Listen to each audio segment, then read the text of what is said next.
Hello everyone and welcome to the second Draw Along a Lenten. There we go. Now, thank you so much, first of all, to everyone that joined in with the first Draw Along a Lenten, drawing Hoggits. Here are some of there were hundreds of people so far. I was quite overwhelmed. I thought maybe a few schools would join in, and some readers and some fans of the Nothing to See Here Hotel series. But me and Stephen Butler and our publisher Simon Schuster, we're really overwhelmed with the phenomenal amount and also the quality and the standard of the Hoggits that you guys have drawn. So well done. I'll be announcing someone who's been pulled out of the hat and will win a signed copy of the Nothing to See Here Hotel, and hopefully you'll get your copy before Christmas. But today, the new Draw Along a Lenten, numéro 2. I didn't know I could speak French, did you? I can't. Je ne peux pas. Today, we are drawing Eric from Runaway Robot. Now, I don't know if you're familiar with Frank Cottrell-Boyce's amazing stories. If you're not, then you must search them out immediately. Runaway Robot is the latest and greatest, I think. It's one of Frank's absolute best stories. It's really up there with Millions and my other favourite, Sputnik's Guide to Life on Earth as well. And I love this. This is out in hardback at the moment. Obviously, you'll be someone out there who draws Eric will be winning a signed copy. I'll get Frank to sign it as well. Hi Frank, hope you're well. Love working with Frank, he is a star. The hardback version has got a lovely interior illustration. It's sort of, I don't know how they do it. I've been doing children's books for a little while and I still don't understand how it all gets printed. I'm absolutely hopeless when it comes to all the physical aspects of publication. But anyway, we are going to draw Eric, okay? Let's see how we do. Again, we're going to do it nice and simple. It'll take about 10 minutes. So teachers out there, if you want to get a brew, stick kettle on, love, or join in, you should be joining in. You shouldn't be marking. Boys and girls, if your teacher is at the side or at the back of the room marking, say, "Oi, teach, put that pen down, put your red pen down and stop giving me F's and G's, and get a piece of paper, a pencil, and draw along a lantern." That's not going to be the theme tune. I might come up with a theme tune, but it certainly won't be that. Okay, let's see how we go. Have you got a piece of paper and a pencil? Today I'm using a blue pencil. I'm going to try something a bit different today. And we're going to start drawing our Eric. Okay, now there are a lot of squares, rectangles, circles and triangles in this one, but actually there aren't really many tricky bits. There's just a lot of them. There's a lot of rectangles and a lot of circles and things. So we're going to start around here with his head. Okay, his head is sort of a long rectangle kind of shape. I'm going to come around here like this kind of shape. So sort of a slightly stretched square. Okay. Now, he has a little sort of crown shape on top of that. Now, this is probably the trickiest bit of the whole drawing. We're going to do a curved line up to a point and then a curved line down like that. Okay. Now, we're going to draw his nose. Good to start with a nose, as I said before, because then you know where all the other bits of his face are going to be. So we're going to do a triangle underneath the crown shape there, like that. That's going to be his nose. And then we're going to draw two circles, one here, like that, and one the other side of your triangular nose. Starting to look like a robot already, isn't he? Now, Eric's a pretty magical robot, you will find when you read the book. He gets up to all sorts of mischief. We're going to make him look slightly mischievous when we draw his expression. Okay, another line underneath his nose like that. He's sort of sectioned off because he's made of lots of different bits of metal. I'm going to draw two more lines, one there and one there, down underneath his nose, like that. Hope you're all getting on okay. Now, we're going to draw his mouth. Now, that isn't his mouth. That's the section where his mouth goes. We're going to give him a smiley mouth. He's a generally happy robot. He comes up He's quite challenged in a lot of the parts of the story, but he's generally a happy chap. Now we're going to draw his pupils looking at us. One there and one there. Like that. He looks very smiley. Now also, I said before, didn't I, in the first video, that eyebrows are very important for your character. And again, because he's a happy chap, we're going to draw, he's got sort of quite large rectangular eyebrows. One up like that. And one up like that. They look a bit like chips. I'm often quite hungry when I draw things. See, I'm instantly seeing that as a Dairy triangle and chips. Oh, I might have to have some Dairy triangles and chips after this. Oh, we need to finish off the top of his head. Just draw a curvy line there and a curvy line there, leading back down to his head, because this crown bit comes in front of all that. Now we're going to draw, he's got these side bits on his head. They're a bit like large ears, I guess. One like that and one like this. And then two other little bits stick out like that. It gets a bit smaller the further out his ears go. I'm going to put a bit of detail on those second ones. So draw some simple lines coming down. You can already see, look, we've drawn a few rectangles, some squares and a triangle, and it looks like a charming little robot face. It did take me months to come up with this design, so it looks simple now, but honestly, I do work hard. Right, now we need to draw his whole sort of shoulder section. Now we're going to leave a gap underneath his head and draw his shoulders. Shoulders go along like that. It's got quite broad shoulders. And then the reason why I've left that gap is we need to draw a diagonal line like that and that. So this is sort of his neck sort of section, and draw some lines coming down the way like that. It's very different to drawing Hoggett last week. It's a bit more technical this week. Now, for his main body, we're going to draw from these bits here. It's a square. So we're going to draw, as you know, to draw a square, it needs to be sort of equal all around. But if it's slightly rectangular, your version, fear not, doesn't matter, as long as it's roughly a square. And then we're going to draw, I'm going to map the rest of his body out now. I'm going to draw his waist that comes down like that.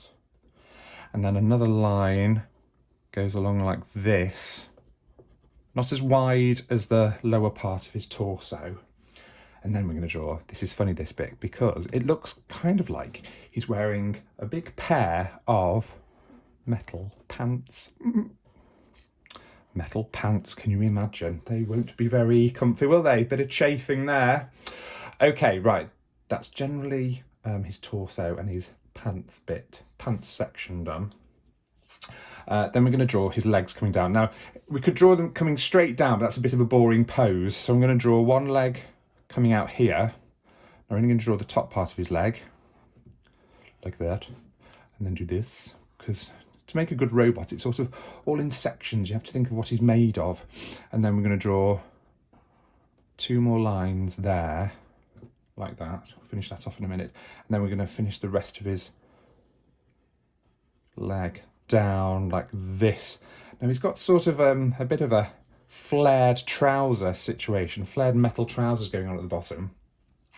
And then draw that, and then keep coming out towards the edge of the paper there, because that's quite an easy way of doing his big foot. Quite big feet, has Eric. He needs them because he does lots of jumping around, and maybe he even does some flying. But you'll have to read it to find out. Now, the reason why I drew this in the middle, he's got sort of like these squishy sections that help his limbs move around. Okay, so that's a leg done pretty much. Again, we're gonna, because this is sort of a bit that can bend and stretch, we're gonna make that look a bit more sort of like it can move around by adding those extra lines. Now we're gonna add, he's got like these shoulder pads, which is why we drew his shoulders so wide. Shoulder pad like that, add an extra line, like that. Now we're gonna have, again, we could just have his arm coming down, but boring. So he's gonna have the upper part of his arm sticking out of his large 80s style shoulder pad there. And again, do exactly what we did here, draw 2 lines, and then do the lower part of his arm. Now we're going to make these lines here come towards each other a bit more because he's coming down to his wrist section. And then draw another line, taking shape, doing well, guys. Now make those bits in between his arm look more squishy. Now, hands are tricky, but robot hands aren't too bad, actually. We're just going to draw another rectangle there. And, again, look a bit like chips. We're going to draw 4 chips for his fingers. 1 chip, 2 chip, 3 chips, 4 chips. Microchips. And then 1 thumb sticking out here, like that. Slightly fatter chip. Okay. There you go. All right, taking shape, isn't he? So all we need to do is the same on the other side. So let's do his leg again. So come down the way. You'll be experts now because you've drawn 1 leg already and 1 arm. And then draw the lines. 1, 2, 3. Like that. Join these up to make them look like, I don't know what the technical term for those bits would be. I keep calling them squashy bits, but doesn't sound very scientific, does it? And draw this down, the lower part of the leg. Oh, I made it a bit too flary there, a bit too 70s. Ooh. And then draw your line along, big long line for his big foot. There you go. Alrighty. And then we just need to do his arm. So remember, finish off his shoulder pad. Do another line. Bit of detail. We're going to add a bit more detail once we finish this arm. Okay, so bring your other upper arm bit down like that. Draw your 3 lines, 2, 3. Join those up for the squashy bits in between his arms, sort of like his robotic elbow. And then remember to bring it down. And so these bits get narrower towards his wrist. And then we just draw his hand again. So remember, it was a rectangle. And 4 chips. 1 chip, 2 chip, 3 chip, 4 chip. And a big fat thumb chip. Like that. Now, it looks pretty good, but we need some more detail. We're going to draw a big circle. Ooh, it's quite tricky, but draw. It doesn't have to be a perfect circle. Mine isn't. Draw a circle, makes them look a bit like a washing machine, I think. But then add, you don't have to do exactly what I'm doing. And what it might be nice to do, when you finish drawing this Eric robot, have a think of what your robot could look like. It'd be quite cool to design your own robot. In Runaway Robot, there are lots of different, there's pizza delivery robots, there's all sorts of robots going on. So think of a robot that maybe doesn't even exist yet and design your robot. Now I'm going to draw 3 more circles. These are like different buttons on the front of his chest there like that, and draw another square and put 2 more circles in there. This is just part of his control panel, and then draw a couple more rectangles like that, and he's pretty much done. Extra details that I've added in the book are to make him look a bit more like he's a bit cobbled together. Draw some lines down, and then these rivets that go down on his legs and his arms like this. So you can do that, and you can do that on his arm as well. Rivets, rivet. So you can carry on doing that, but that is pretty much your Eric the Robot. And as I say, I will encourage you to design your own robot, but you can still use the same shapes. You could have shorter legs, longer legs, you could have wheels, you could have a wider head, you could add anything to make your robot. But there is Eric from Frank Cottrell-Boyce's Runaway Robot. So thank you again if you've joined in. I hope you enjoyed that. Please do share your amazing drawings on Twitter or Facebook or Instagram. And yes, as I said, everyone that enters their drawing on social media will be popped into a draw, and you might win a signed copy by me and Frank Cottrell-Boyce. Runaway Robot.